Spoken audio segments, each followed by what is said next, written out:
ഒരു ഓൺട്രപ്രണർ എന്നുള്ള രീതിയിൽ അയാൾ മറ്റു രാജ്യങ്ങളിൽ പോകാനും കാര്യങ്ങൾ പഠിക്കാനും അത് മനസ്സിലാക്കാനും അത് തൻ്റെ ബിസിനസ്സിൽ ഉൾക്കൊള്ളിക്കാൻ വേണ്ടിയിട്ട് കാണിക്കുന്ന ഒരു മനസ്സുണ്ട്.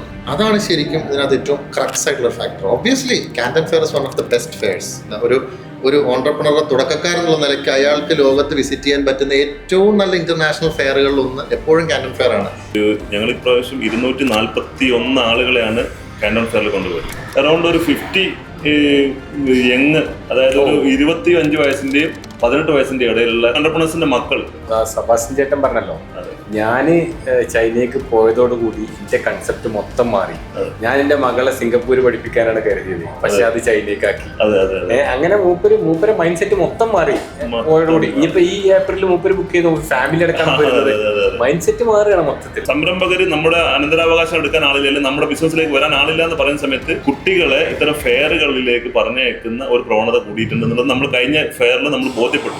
നമ്മുടെ നാട്ടിൽ ഏറ്റവും കൂടുതൽ നമ്മൾ അനുഭവിക്കുന്ന, പ്രത്യേകിച്ച് ചെറുകിട ബിസിനസ്സിൽ ഏറ്റവും കൂടുതൽ അനുഭവിക്കുന്ന ഒരു പ്രശ്നമാണ് അടുത്തത് ആരെന്നുള്ളത്. അതിന്റെ കൂട്ടത്തിലാണ് നമ്മളുടെ രാജ്യത്ത് നിന്ന്, പ്രത്യേകിച്ച് നമ്മുടെ സംസ്ഥാനത്ത് നിന്ന് ഇത്രയധികം ആളുകൾ മറ്റ് രാജ്യങ്ങളിലേക്ക് കുടിയേറി പാർക്കുന്നത്. അവിടെയാണ് നമ്മൾ ഈ വ്യത്യാസം കാണുന്നത്. സത്യത്തിൽ പ്രത്യേകിച്ച് ബിസിനസ് കമ്മ്യൂണിറ്റിയുടെ ഇടയ്ക്കാണ് നമ്മൾ ഈ വ്യത്യാസം കാണുന്നത്. ഇത് ശരിക്കും ഈ അടുത്ത തലമുറയുടെ ഓൺട്രപ്രണറിയൽ കോമ്പീറ്റൻസിയും ഓൺട്രപ്രണറിയൽ ആയിട്ടുള്ള സ്റ്റിൻറ്റും ഒക്കെ വർദ്ധിപ്പിക്കുന്നതിൽ വലിയ പങ്കാണ് ഇത്തരം ട്രേഡ് ഫെയർസ് ഒക്കെ വർദ്ധിപ്പിക്കുന്നത്. കാരണം നമ്മളുടെ ഈ ആവാസ വ്യവസ്ഥ, ഈ ഹാബിറ്റാറ്റ് ഉണ്ടല്ലോ, ഈ ഒരു കേരളവും ഇതും ഒക്കെ കാണുന്നതിനപ്പുറം ഇവർ മറ്റൊരു സ്ഥലത്തേക്ക് പോവുകയാണ് സത്യത്തിൽ ചെയ്യുന്നത്.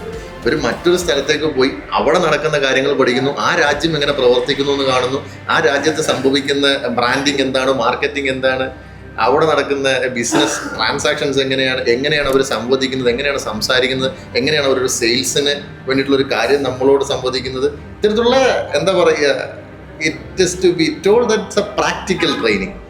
നമ്മൾ തിയറി പഠിക്കുന്നതിന്റെ 10 ഇരട്ടിയാണ് ഇഫക്റ്റീവ്നെസ് നമ്മളൊരു യാത്ര.